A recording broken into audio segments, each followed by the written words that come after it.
V Muraleedharan party മെമ്പർഷിപ്പിലേക്ക് പ്രവേശിപ്പിക്കുന്നു.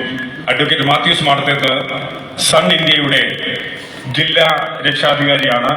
പത്തനംതിട്ട ബാറിലെ മുതിർന്ന അഭിഭാഷകനാണ്. ഭാരതീയ ജനതാ പാർട്ടിയുമായി അഭേദ്യമായ ബന്ധം പുലർത്തി 2019 മുതൽ പ്രവർത്തിക്കുന്ന മാത്യൂസ് മാടത്തേത്തിനെ പാർട്ടിയിലേക്ക് ഹാർദവമായി സ്വാഗതം ചെയ്യുന്നു. അടുത്തതായിട്ട് റവറന്റ് ഫാദർ ഷൈജു കുര്യനച്ചൻ മലങ്കര ഓർത്തഡോക്സ് സഭയുടെ നിലയ്ക്കൽ ഭദ്രാസന സെക്രട്ടറിയാണ്. ഭാരതീയ ജനതാ പാർട്ടിയുടെ നിരവധി പ്രവർത്തനങ്ങൾക്ക് നേതൃത്വം നൽകുന്ന റവറന്റ് ഫാദർ ഷൈജു കുര്യനച്ചനെ ഈ ദേശീയതയിലേക്ക് ഞങ്ങൾ ഹാർദവമായി സ്വാഗതം ചെയ്യുന്നു. കേരള വ്യാപാരി വ്യവസായി ഏകോപന സമിതി പത്തനംതിട്ട യൂണിയന്റെ സ്ഥാപക സെക്രട്ടറി, കാഞ്ഞിരപ്പള്ളി രൂപത കത്തോലിക്ക കോൺഗ്രസിന്റെ സെക്രട്ടറിയുമായ മനോജ് കല്ലുകുളത്തിനെ വളരെ ഹാർദവമായി പാർട്ടിയിലേക്ക് സ്വാഗതം ചെയ്യുന്നു. അതുപോലെ അനു മോഹൻ വലിയ വീട്ടിൽ Kozhencherry,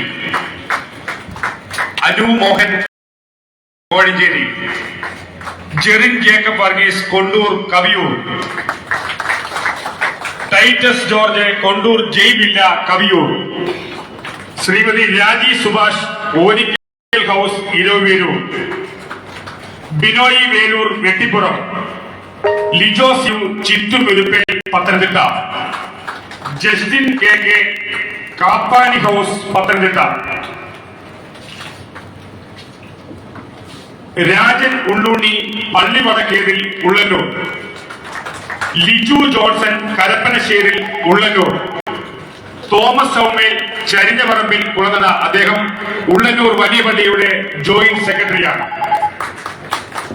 Mathew Varghese Kakkunnil Kulanada, Saji Maleth Ullannoor, Rasheed Attavattukunnu Pathanamthitta, Biju Mathew Kumbalakizhakku Mudiyoorkonam Pandalam, Biji Johnson Edathara Pandalam, reverend Abraham Daniel Chittar, Shibu Chittar, Sijo Veppinethu Chittar, Sojan Veppinethu Kizhakkethil Chittar, Ranjith Binu Pathanil Chittar, Ranjith Chittar, Sojan Oommen Konni, Preethi Kumari Konni, Rejimon Konni, Johnson Kaiparambil, Benny Varghese Kizhakkekara, Jomon K Joy Kalatharappally, Aneesh K Kalatharappally, Mathew Philippilla, Sujith U Philippilla. അങ്ങനെ ഏകദേശം 47 അംഗങ്ങള് ഇന്ന് ഭാരതീയ ജനതാ പാർട്ടിയിൽ ദേശീയതയിലേക്ക് പ്രവേശിച്ചിരിക്കുകയാണ്. പ്രിയപ്പെട്ടവരെ, ധാരാളം പ്രതിസന്ധികളുണ്ട്. ആ പ്രതിസന്ധികളെ എല്ലാം അവഗണിച്ചുകൊണ്ട് ഇന്ന് പൊതുസമൂഹത്തിന്റെ മുമ്പിലേക്ക് വന്ന എല്ലാ ഭാരതീയ ജനതാ പാർട്ടിയിലേക്കും വന്ന ന്യൂനപക്ഷ വിഭാഗത്തിൽപ്പെട്ട എല്ലാവർക്കും എല്ലാവിധമായ അഭിവാദ്യങ്ങൾ അർപ്പിച്ചുകൊണ്ട് നിർത്തുന്നു.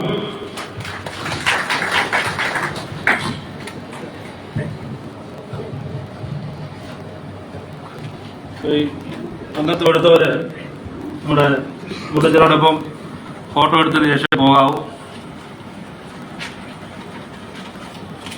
അടുത്തതായിട്ട് ആശംസാ പ്രഭാഷണത്തിനായി ശ്രീ ബസേലിയ സമ്പാദിച്ച അവരുടെ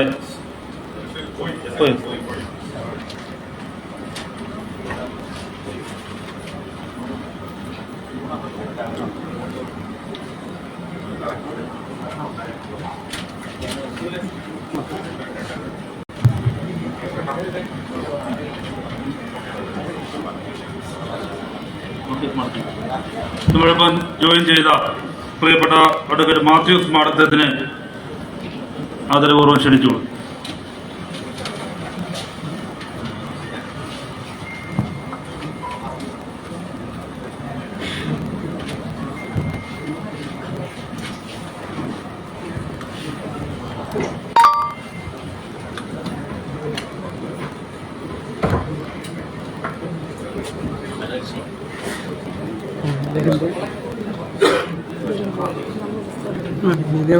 മലങ്കര ഓർത്തഡോക്സ് സുറിയാനി സഭയുടെ വലിയ മെത്രാപ്പോലീത്ത അഭിമന്യ ക്ലീമീസ് തിരുമേനി, ഒരു ജ്യേഷ്ഠ സഹോദരൻ എന്ന പോലെ തന്നെ കഴിഞ്ഞ വർഷങ്ങളായി എന്നെ സ്നേഹിക്കുകയും കരുതുകയും ചെയ്യുന്ന പ്രിയപ്പെട്ട കേന്ദ്രമന്ത്രി വി മുരളീധരൻ, ഈ സമ്മേളനത്തിന് അധ്യക്ഷം വഹിക്കുന്ന ഏറെക്കാലമായി എൻ്റെ സുഹൃത്തായിരിക്കുന്ന പ്രിയപ്പെട്ട സൂരജ്, ദൂരത്തും ചാരത്തും അരികത്തുമിരുന്ന് ഈ സമ്മേളനത്തിൻ്റെ ഭാഗമാക്കാവുന്നവരെ, ദീർഘമായ ഒരു പ്രസംഗത്തിന് ഞാൻ മുതിരുന്നില്ല. കാരണം നമുക്ക് മുൻപ് സംസാരിച്ചവരൊക്കെ ക്രിസ്മസിനെ കുറിച്ചും ഈ സമ്മേളനത്തിന്റെ പ്രസക്തിയെക്കുറിച്ചും ഒക്കെ ഏറെ സംസാരിച്ചു. കഴിഞ്ഞ വർഷവും ഇതുപോലെ ഒരു ക്രിസ്മസ് സംഗമം നടത്തി. ആ സംഗമത്തിൽ സംബന്ധിക്കുവാൻ എനിക്ക് സന്തോഷമുണ്ടായി. അന്ന് ഞാൻ ഓർമ്മിക്കുന്നതനുസരിച്ച് മലങ്കര കത്തോലിക്ക സഭയുടെ പത്തനംതിട്ട രൂപത അധ്യക്ഷനായിരുന്ന ഐറേനിയസ് തിരുമേനിയായിരുന്നു ആ സമ്മേളനത്തിന് മുഖ്യ സന്ദേശം നൽകിയത് എന്നാണ് എൻ്റെ വിശ്വാസം. ഇന്ന് മലങ്കര സഭയുടെ വലിയ മെത്രാപ്പോലീത്ത അഭിമന്യ ക്ലീമീസ് തിരുമേനി ഈ സമ്മേളനത്തിലേക്ക് സന്ദേശം നൽകുന്നതിന് ക്ഷണിച്ച ഈ പ്രസ്ഥാനത്തിൻ്റെ, ഈ പാർട്ടിയുടെ ജില്ലാ ഭാരവാഹികൾക്കും സംസ്ഥാന നേതൃത്വത്തിനും സഭയുടെ ഒരു എളിയ പ്രതിനിധി എന്നുള്ള നിലയിൽ എൻ്റെ എല്ലാ നന്ദിയും അറിയിക്കുന്നു. അതോടൊപ്പം തന്നെ ഈ സമ്മേളനത്തിൻ്റെ തിരക്കിനിടയിലും അനാരോഗ്യം പരിഗണിച്ചുമൊക്കെ എത്തിച്ചേർന്ന പ്രിയപ്പെട്ട തിരുമേനി, ഞാൻ ചെന്ന് പറഞ്ഞപ്പോൾ പറഞ്ഞു എനിക്ക് തീരെ വയ്യ. ഞാൻ പറഞ്ഞു അങ്ങനല്ല, സമ്മേളനത്തിൽ വന്ന് സംബന്ധിക്കണം. സന്തോഷത്തോടുകൂടി എൻ്റെ സ്നേഹപൂർവ്വമായ ക്ഷണം സ്വീകരിച്ചു വന്നു. തിരുമേനിക്കുള്ള പ്രത്യേക നന്ദിയും ഞാൻ ഈ അവസരത്തിൽ അറിയിക്കുന്നു. ഈ കഴിഞ്ഞ കാലങ്ങളായി, കുറേ വർഷങ്ങളായി, ഞാനിതിങ്ങനെ പറയുന്നതിനൊരു കാരണമുണ്ട്. കുറേ വർഷങ്ങളായി ഈ BJP-യുടെ സംസ്ഥാന തലത്തിലും ജില്ലാ തലത്തിലുമുള്ള ചില നേതാക്കന്മാരുമായിട്ടൊക്കെ എനിക്ക് സംസാരിക്കുവാൻ അവസരമുണ്ടായിട്ടുണ്ട്, അല്ല അടുത്തിടപെടുവാനുള്ള അവസരമുണ്ടായിട്ടുണ്ട്. ആ അവസരങ്ങളിലൊക്കെ ഒരു പാർട്ടി അനുഭാവി എന്ന തരത്തിലല്ല, മറിച്ച് ഒരു കുടുംബാംഗം എന്ന നിലയിലാണ് എല്ലാവരും എന്നോട് ഇടപെട്ടിട്ടുള്ളത്. ഇത് ഞാൻ പറയാനൊരു പ്രത്യേക കാരണമുണ്ട്. ഏകദേശം ഒരു മാസം മുമ്പ് എൻ്റെ ഓഫീസിലൊരു വൈദികൻ വന്നു. മറ്റൊരു സമുദായത്തിൽപ്പെട്ട ഒരു പുരോഹിതനാണ്, സഭ ഞാൻ പറയുന്നില്ല. അപ്പോൾ അച്ഛൻ ഇങ്ങനെ സംസാരിച്ച കൂട്ടത്തിൽ എന്നോട് ചോദിച്ചു, സാറേ എന്താ ചെയ്യുന്നത്? ഈ രണ്ടു കൂട്ടരെ നമുക്ക് വഹിക്കാൻ പറ്റുന്നില്ലല്ലോ, പിന്നെ എന്താ ചെയ്യാൻ പറ്റുന്നത്? ഇങ്ങനെ മുന്നോട്ട് പോയാൽ എന്താവും? അപ്പോൾ ഞാൻ ചോദിച്ചാൽ എന്താ വെച്ചാൽ അങ്ങനെ അല്ല, നമ്മൾ ഇടതും വലതും എല്ലാം പരീക്ഷിച്ച് ഇനി നമുക്ക് മാർഗമൊന്നുമില്ലല്ലോ. അപ്പം ഞാൻ പറഞ്ഞു, അതിപ്പോൾ നമ്മൾ പരീക്ഷിക്കാത്തവരെ പരീക്ഷിക്കണം, അതല്ലേ വെച്ചാൽ നല്ലത്. അപ്പം അച്ഛൻ്റെ മറുപടി എന്നെയൊക്കെ വല്ലാതെ ആകർഷിച്ചു എന്ന് പറയുന്നത് ശരി. അച്ഛൻ പറഞ്ഞു അതെങ്ങനെയാ, അവര് നമ്മളെ ഇല്ലായ്മ ചെയ്യുമല്ലേ, ആരെ നമ്മൾ പരീക്ഷിക്കാത്തവരെ ഇല്ലായ്മ. ഞാൻ ചോദിച്ചു അതെന്താ അച്ഛൻ അങ്ങനെ പറഞ്ഞ്? അത് മണിപ്പൂരിൽ മൊത്തമായി നമ്മളെ ഇല്ലായ്മ ചെയ്തുകൊണ്ടിരിക്കുകയാണ്. അപ്പം ഞാൻ ചോദിച്ചു അതാരാ അച്ഛനോട് പറഞ്ഞത്? അങ്ങനെയൊക്കെയാ പറയുന്നത്, ഇവിടെയൊക്കെ സംസാരങ്ങളും മാധ്യമങ്ങളിലൊക്കെ അങ്ങനെയാണ് കാണുന്നത്. ഞാൻ പറഞ്ഞത് ശരിയല്ല, രണ്ട് ഗോത്ര വിഭാഗങ്ങൾ തമ്മിൽ വർഷങ്ങളായിട്ട് നടക്കുന്ന ഒരു സംഘടനമാണ്. അപ്പോൾ കുറച്ചു നേരം ഉണ്ടായിരുന്നിട്ട് അച്ഛൻ വീണ്ടും ചോദിച്ചു, അങ്ങനെയെങ്കിൽ അത് അവിടെ ഭരിക്കുന്ന BJP സർക്കാരിന് അത് അമർച്ച ചെയ്തുകൂടെ? അപ്പോൾ എനിക്ക് പെട്ടെന്ന് തോന്നി, എൻ്റെ സഭയിലെ രണ്ട് വിഭാഗങ്ങൾ തമ്മിൽ കഴിഞ്ഞ 200 വർഷമായിട്ട് ഇങ്ങനെ അഭിപ്രായ വ്യത്യാസങ്ങൾ നടക്കുക. ഇവിടെ രണ്ട് മുന്നണികളും അതിന് നേരത്തെ ഇടയ്ക്ക് പലപ്പോഴും പല സമയങ്ങളിലായിട്ട് അധികാരത്തിലിരുന്നു. ഞാൻ ചോദിച്ചു വെച്ചാൽ ഈ രണ്ട് സഭകൾ തമ്മിൽ ഇങ്ങനെ തർക്കം നടക്കുന്നത്, അത് പരിഹരിക്കാൻ ഇവിടുത്തെ ഒരു ഗവൺമെന്റിനും കഴിഞ്ഞില്ലല്ലോ. അപ്പോൾ ഒരു കുടുംബത്തിലെ, ഒരു വീട്ടിലെ ഒരു പിതാവിൻ്റെ രണ്ട് മക്കൾ തമ്മിൽ എന്തെങ്കിലും അഭിപ്രായ വ്യത്യാസം ഉണ്ടാകുമ്പോൾ ഒരാളെ ഇല്ലായ്മ ചെയ്യുന്ന, ഉന്മൂലനം ചെയ്യുന്ന ഒരു രീതി അതൊരിക്കലും ഒരു ഭരണകർത്താവിന് സാധിക്കുന്നതല്ല. എന്നാൽ സാധ്യമായ രീതിയിലെല്ലാം അവിടുത്തെ പ്രശ്നങ്ങൾ പരിഹരിക്കപ്പെടുന്നുണ്ട് എന്ന് പറഞ്ഞു. അത് ശരിയാ സാറേ, എനിക്ക് അത് അത്രയും ഓർമ്മ വന്നില്ല, എന്നോട് പറഞ്ഞില്ല എന്ന് പറഞ്ഞു. ഞാനിത് പറഞ്ഞെന്തിനാന്ന് ചോദിച്ചാൽ, ഈ ന്യൂനപക്ഷങ്ങളെ എപ്പോഴും ഒരു ഭീതിയുടെ നിഴലിൽ നിർത്തിക്കൊണ്ട്, അല്ലെങ്കിൽ ഒരു സംശയത്തിന്റെ നിഴലിൽ നിർത്തിക്കൊണ്ട് ഭൂരിപക്ഷ വിഭാഗത്തെ ന്യൂനപക്ഷങ്ങളിൽ നിന്ന് അകറ്റി നിർത്തുക, അതോടൊപ്പം തന്നെ ന്യൂനപക്ഷങ്ങൾക്ക് അവർക്ക് എപ്പോഴും ഒരു സംശയദൃഷ്ടിയോടെ അവരെ കാണാൻ തക്കവണ്ണമുള്ള ഒരു ഭൂരിപക്ഷ വിഭാഗത്തെ ക്രമീകരിക്കുക, ഇതൊക്കെ ഞാൻ കണ്ടെടുത്തോളം കഴിഞ്ഞ കുറെ കാലങ്ങളായിട്ട് ഈ സമൂഹത്തിൽ നടമാടുന്ന ഒരു പ്രത്യേകതയാണ്. എനിക്ക് തോന്നുന്നു ഈ രാഷ്ട്രീയമായ പാപ്പരത്വമുള്ളപ്പോൾ പിന്നെ എന്തെങ്കിലും പറയണമല്ലോ, അപ്പോൾ അതിൽ നിന്നൊരു നേട്ടം കൊയ്യാം എന്നാണ് പ്രതീക്ഷിക്കുന്നത് എന്നാണ് ഞാൻ കരുതുന്നത്. ഞാനിത് പറഞ്ഞു വെച്ചത്, ഈ ഭാരതത്തിലെ ക്രിസ്ത്യാനിയും മുസ്ലിമും ഹിന്ദുവും എല്ലാം തോളോട് തോൾ ചേർന്ന് നിന്ന് സമരം ചെയ്തപ്പോഴാണ് നമ്മൾ സ്വതന്ത്ര ഇന്ത്യ നമുക്ക് ലഭ്യമായത്. പക്ഷേ അതിൽ ഒരു ചേരിതിരിവ് ഉണ്ടാക്കുക, ഒരു ധ്രുവീകരണം ഉണ്ടാക്കുക, അതിൽ നിന്ന് രാഷ്ട്രീയ നേട്ടങ്ങൾ കൊയ്യുക, ഇതൊക്കെ രാജ്യത്തെ എവിടെ എത്തിക്കും എന്ന് നമ്മൾ മനസ്സിലാക്കും. ഞാൻ കഴിഞ്ഞ 6-7 വർഷമായിട്ടൊരു സഹയാത്രികനായി ഇങ്ങനെ കഴിഞ്ഞു വരുന്നെങ്കിലും എനിക്ക് പലപ്പോഴും തോന്നിയിട്ടുണ്ട്. കഴിഞ്ഞ ഒരു 2014 മോഡി സർക്കാർ അധികാരത്തിൽ വരുന്നത്. അതിനു മുമ്പുള്ള 67 വർഷം, മോഡി ഭരണത്തിന് കീഴിലുള്ള ഇപ്പോൾ 9 വർഷം, ഈ 2 കാലഘട്ടങ്ങൾ പരിശോധിച്ചാൽ, നിഷ്പക്ഷമായി പരിശോധിച്ചാൽ ഇന്ത്യയിൽ വന്ന മാറ്റങ്ങൾ നമുക്ക് ശ്രദ്ധിക്കാൻ പറ്റും.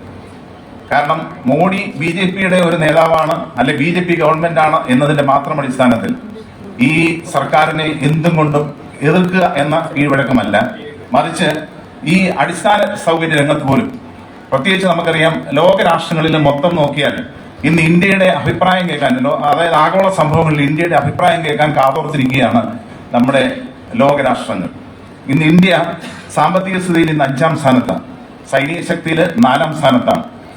ഈ ഇന്ത്യയിൽ വന്ന മാറ്റങ്ങൾ അടിസ്ഥാന സൗകര്യങ്ങൾ തന്നെ നോക്കാം. 2014 തൊട്ട് മുമ്പ് നിസ്സാരം ഇന്ത്യയിലെ എത്ര കിലോമീറ്റർ റെയിൽവേ ലൈൻ ഉണ്ടായിരുന്നു, അതിനുശേഷം ഇപ്പോൾ എത്ര കിലോമീറ്റർ റെയിൽവേ ലൈൻ ഉണ്ട്. അതുപോലെ തന്നെ ഈ നാഷണൽ ഹൈവേ രംഗത്ത് നോക്കിയാൽ, ഞാൻ വിശദമായി ദീർഘിപ്പിക്കാൻ ആഗ്രഹിക്കുന്നില്ല, ഞാൻ പറഞ്ഞത് ഇന്ത്യയിൽ വന്ന മാറ്റങ്ങൾ, 2014 ശേഷം ഇന്ത്യയിൽ വന്ന മാറ്റങ്ങൾ, ആ മാറ്റങ്ങൾ കണ്ടില്ലെന്ന് നടിക്കാൻ ആരെക്കൊണ്ടും കഴിയുകയില്ല. എല്ലാ വിഭാഗം ജനങ്ങളെയും ചേർത്ത് പിടിച്ച്, എല്ലാ വിഭാഗം ജനങ്ങളോടും ചേർന്ന് നിന്നുകൊണ്ട് ഇന്ത്യയെ വികസനത്തിന്റെ ഏറ്റവും ഉത്തരത്തിലെത്തിക്കുകയാണ് ഇന്ന് പ്രധാനമന്ത്രി നരേന്ദ്രമോദി ചെയ്യുന്നത് എന്ന് പറയുന്നതിൽ എനിക്ക് അഭിമാനമുണ്ട്. ആ നരേന്ദ്രമോദിയുടെ കൈകളിൽ ഈ രാഷ്ട്രം ഇന്ന് ഏതാണ്ട് 143.5 കോടി ജനങ്ങളുണ്ട്. ഈ 143.5 കോടി ജനങ്ങൾ ഇന്ന് അദ്ദേഹത്തിന്റെ കൈകളിലും അദ്ദേഹത്തിന്റെ പ്രവർത്തന ശൈലിയിലും ഇന്ന് സുരക്ഷിതരാണ്. അത് ഞാൻ പറഞ്ഞു വരുന്നത്, ഇന്ത്യയെ ഇനി വീണ്ടും വികസനത്തിന്റെ പുതിയ പാന്താവിലേക്ക് നയിക്കണമെങ്കിൽ ഭാരതീയ ജനതാ പാർട്ടിയും ശ്രീ നരേന്ദ്രമോദി നയിക്കുന്ന ഈ പ്രസ്ഥാനവും മാത്രമേ കഴിയൂ എന്ന അനുഭവങ്ങൾ നമ്മളെ പഠിപ്പിച്ചിട്ടുണ്ട്. ഞാൻ പലപ്പോഴും ഞാനൊരു പക്ഷം പിടിച്ച് പറയുകയല്ല, ഏതാണ്ട് 1989 നമ്മുടെ ഈ റാന്നി മുതൽ പത്തനാപുരം വരെ റെയിൽവേക്കുള്ള കുറ്റിയൊക്കെ അടിച്ചു പോയായിരുന്നു. അന്ന് നമ്മളെ അന്നിരുന്ന കേന്ദ്ര പാർലമെന്റിലെ ഈ പ്രദേശത്തെ പ്രതിനിധീകരിക്കുന്ന ആൾ പറഞ്ഞു, ഇപ്പോൾ റെയിൽവേ വരുന്നുണ്ട്, അങ്കമാലിയിൽ നിന്ന് തുടങ്ങി പുനലൂർ ചെല്ലും, അങ്ങനെ ഒരു പുതിയ റെയിൽവേ വരുന്നു എന്ന് പറഞ്ഞു. അത് കഴിഞ്ഞ് പെട്ടെന്ന് അന്ന് മാവേലിക്കര മണ്ഡലത്തിന്റെ ഭാഗമായിരുന്ന തിരുവല്ല സൈഡിൽ നിന്ന് അടുത്തൊരു പ്രഖ്യാപനം വന്നു, തകഴിയിൽ നിന്ന് തുടങ്ങി തിരുവല്ല, പത്തനംതിട്ട, പുനലൂർ വഴി തൂത്തുക്കുടിക്ക് പുതിയ ലൈൻ വരുന്നു. അവിടെയും കല്ലിട്ടു, നിങ്ങളൊക്കെ ഓർമ്മിക്കുന്നുണ്ടായിരിക്കും. പക്ഷേ എനിക്ക് തോന്നുന്നത് 2004 മുതൽ 2009 വരെയും 2009 മുതൽ 2014 വരെയും കേരളത്തിൽ നിന്ന് ഏതാണ്ട് 7 മന്ത്രിമാർ കേന്ദ്രത്തിനുണ്ടായിരുന്നു. ഈ 7 മന്ത്രിമാരുണ്ടായിരുന്നിട്ട് ഈ ഇട്ടകല്ല അവിടെ കിടക്കുന്നതല്ലാതെ ഒരു പുരോഗതിയും നമ്മുടെ ഈ പ്രദേശത്തുണ്ടായില്ല. വെറുതെ നമ്മളൊക്കെ കൊതിച്ചു, ഇവിടെ ഇപ്പോൾ ഒരു റെയിൽവേ ജംഗ്ഷൻ ഉണ്ടാകും, 2 ലൈനുകൾ തമ്മിൽ സംബന്ധിക്കുന്ന ഒരു ജംഗ്ഷൻ ഉണ്ടാകും എന്നൊക്കെ നമ്മൾ പ്രതീക്ഷിച്ചു. ഒന്നും നടന്നില്ല, ഒന്നും നടക്കുകയുമില്ല. അതുകൊണ്ട് ഈ വരുന്ന കാലത്ത് ഈ മേഖലയിലുള്ള ജനങ്ങൾക്ക് ദേശീയ തലത്തിലുണ്ടാകുന്ന പുരോഗതിക്ക് അനുസരണമായി പ്രവർത്തിക്കണമെങ്കിൽ, അതനുസരിച്ചുള്ള പുരോഗതി ലഭ്യമാകണമെങ്കിൽ തീർച്ചയായും നമ്മൾ അതനുസരിച്ച് ഉണർന്ന് പ്രവർത്തിക്കണം എന്നാണ് എൻ്റെ വിശ്വാസം. എന്നോടൊപ്പം ഇന്ന് പാർട്ടിയിലെ മെമ്പർഷിപ്പ് എടുത്ത ഏബ്രഹാം ദാനിയലുണ്ട്. അദ്ദേഹം ചിറ്റാർ സ്വദേശിയാണ്. കഴിഞ്ഞ 35 വർഷമായിട്ട് അദ്ദേഹം വാക്ക് ത്രൂ ബൈബിൾ എന്ന മിഷൻസ് പ്രവർത്തന ഫീൽഡിൽ വർക്ക് ചെയ്യുന്ന ആളാണ്. അതുപോലെ പ്രിയപ്പെട്ട മാത്യു ഫിലിപ്പ് കഴിഞ്ഞ ഏതാണ്ട് 7 വർഷക്കാലമായി ഡിവൈഎഫ്ഐയുടെ ഏരിയ കമ്മിറ്റി സെക്രട്ടറിയാണ്. അതുപോലെ തന്നെ അദ്ദേഹം CPMന്റെ ലോക്കൽ കമ്മിറ്റി സെക്രട്ടറിയാണ്. ഇതൊക്കെ ഒരു ചെറിയ മുഖങ്ങൾ മാത്രമാണ്. ഞാൻ പറഞ്ഞു വരുന്നത്, അനേകായിരം ആളുകൾ മാറ്റങ്ങൾ വരുവാനും മാറി ചിന്തിക്കുവാനും തയ്യാറായിട്ടുണ്ട്. ഈ മണ്ഡലത്തിൽ അതിനനുസരിച്ച് പ്രവർത്തിക്കുവാൻ നമുക്ക് കഴിഞ്ഞാൽ തീർച്ചയായും അതിൻ്റെതായ ഉയർച്ച നമുക്ക് നേടാൻ സാധിക്കും, വികസനം നമുക്ക് നേടാൻ സാധിക്കുമെന്നാണ് എൻ്റെ വിശ്വാസം. അതിന് അനുസരിച്ച് നമുക്ക് പ്രവർത്തിക്കാൻ കഴിയട്ടെ എന്ന് പ്രാർത്ഥിച്ചുകൊണ്ട് ഞാൻ എൻ്റെ വാക്കുകൾ അവസാനിപ്പിക്കും. നമ്മുടെ പരിപാടി അവസാനിക്കാൻ പോവുകയാണ്. എല്ലാവർക്കും ഭക്ഷണം റെഡിയാക്കിയിട്ടുണ്ട്. ഇതിൻ്റെ മുകളിലത്തെ ഓഡിറ്റോറിയത്തിലാണ്. പരിപാടി കൃതജ്ഞത രേഖപ്പെടുത്താൻ പാർട്ടി ജില്ലാ സെക്രട്ടറി ശ്രീ റോയി മാത്യു ചാങ്കേജിനെ ക്ഷണിച്ചു.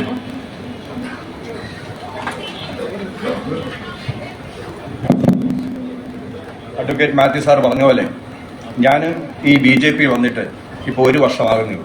കഴിഞ്ഞ ഈസ്റ്റർ ദിനത്തിലാണ് സുരേന്ദ്രജി എന്നെ BJPയിലേക്ക് അംഗത്വം വരുത്തി സ്വീകരിച്ചത്. ഞാൻ ഈ BJPയിലേക്ക് വന്നു. ഏതാണ്ട് ഞാൻ ഗവൺമെൻറ് ഉദ്യോഗസ്ഥനായിരുന്നു. നിങ്ങൾക്ക് മിക്കവാറുള്ളവരെ അറിയാൻ വയ്യാത്തത്, ഞാൻ ഒരു കോൺഗ്രസിൻ്റെ സർവീസ് സംഘടന സംസ്ഥാന സെക്രട്ടേറിയറ്റുമായിരുന്നു. പക്ഷേ ഞാൻ 54 വർഷം കോൺഗ്രസ് പ്രസ്ഥാനത്ത് ഇന്നെങ്കിലും ഇന്ന് ഞാൻ BJPയിൽ അംഗത്വം എടുത്തതിൽ പിന്നെ ഞാനിന്നൊരു BJP-യിലെ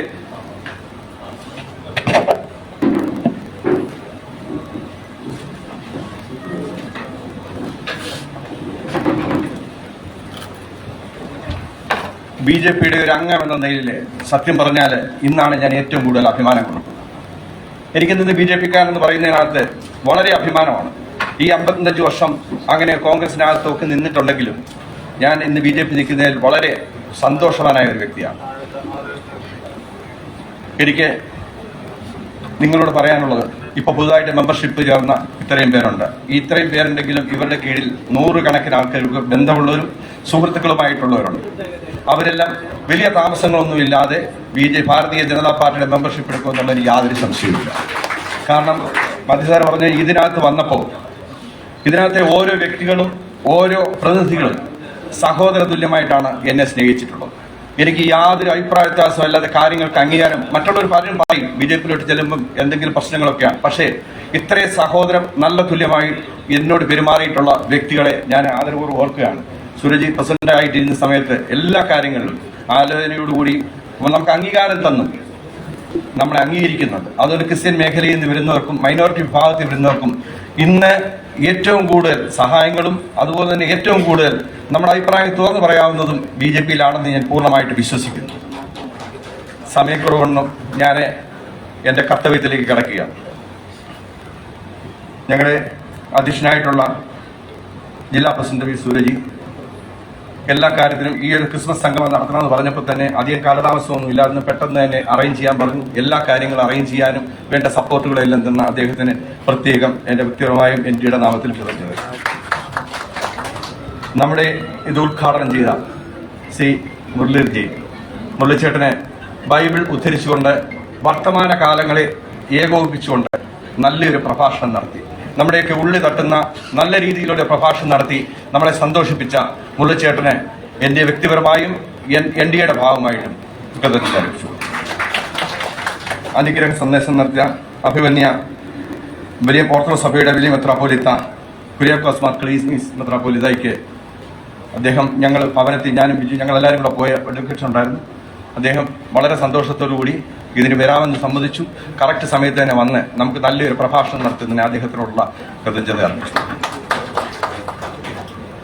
പിന്നെ ഇവിടെ പത്മകുമാർ ചേട്ടൻ BDS-ന്റെ സംസ്ഥാന വൈസ് പ്രസിഡന്റ്, അദ്ദേഹം സഹോദരതുല്യനായ വ്യക്തിയാണ്. അദ്ദേഹത്തിനും വേണ്ട കൃതജ്ഞത അർപ്പിച്ചുകൊള്ളുന്നു. പിന്നെ ഈ വേദിയിലിരിക്കുന്ന ഉണ്ണിച്ചേട്ടൻ എൻ്റെ കൊച്ചിലേറോട്ടെ ഞാൻ കാണുന്ന വ്യക്തിയാണ്. 82-ൽ BJP സ്ഥാനാർത്ഥിയായിട്ട് നിന്നപ്പോൾ ആദ്യമായിട്ട് BJP-യുടെ ബാനർ എൻ്റെ നാട്ടിൽ കിട്ടുന്ന ഞാൻ ഇപ്പോഴും ഓർക്കുന്നു VN ഉണ്ണിച്ചേട്ടനെ പ്രത്യേകം കൃതജ്ഞത അർപ്പിക്കുന്നു. അതുപോലെ തന്നെ എല്ലാ മോർച്ച വിഭാഗക്കാരും എല്ലാ ഘടകകക്ഷികളും അതിൻ്റെ എല്ലാ നേതാക്കന്മാരെ മതപുരോഹിതന്മാര് എല്ലാവർക്കും എൻ്റെ വ്യക്തിപരമായ നാമത്തിലും NTയുടെ പേരിലും നന്ദി അറിയിച്ചു. ഇന്ന് മെമ്പർഷിപ്പ് എടുത്തിട്ടുള്ള എല്ലാ വ്യക്തികളെയും കുടുംബങ്ങളെയും പ്രത്യേകം പ്രാർത്ഥനയോട് ഓർക്കുന്നു.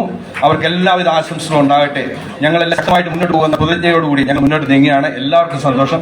മാധ്യമ പ്രവർത്തകരെ പ്രത്യേക ഇക്കാര്യത്തിൽ ഓർക്കുന്നു. അവർക്കെല്ലാവർക്കും അവർ തന്നിട്ടുള്ള എല്ലാ കാര്യങ്ങൾക്കും അവരോട് പ്രത്യേക കൃതജ്ഞത അർപ്പിക്കുന്നു. ഇത് വിജയിപ്പിക്കാമെന്ന എല്ലാ മോർച്ചയുടെയും നേതാക്കന്മാരുണ്ട്, BJP-യുടെ അംഗങ്ങളും എല്ലാ മണ്ഡലം പ്രസിഡന്റുമാരെ അങ്ങനെ എല്ലാ വിധത്തിലുള്ള ആൾക്കാരും ഇവിടെ ഉണ്ട്. ഇവർക്കെല്ലാം പ്രത്യേകം നന്ദി അർപ്പിച്ചുകൊണ്ട് വാക്ക് ചുരുക്കുന്നു. നമസ്കാരം. പരിപാടി അവസാനിക്കുകയാണ്. ഇപ്പം ജോയിൻ ചെയ്തിട്ടുള്ള ആൾക്കാർ ഇങ്ങോട്ട് വരണം. വിളിച്ചതോടൊപ്പം ഒരു ഫോട്ടോ എടുത്തതിന് ശേഷം വേണം പിരിയാൻ. ആഹാരം മുകളിൽ അറേഞ്ച് ചെയ്തിട്ടുണ്ട്.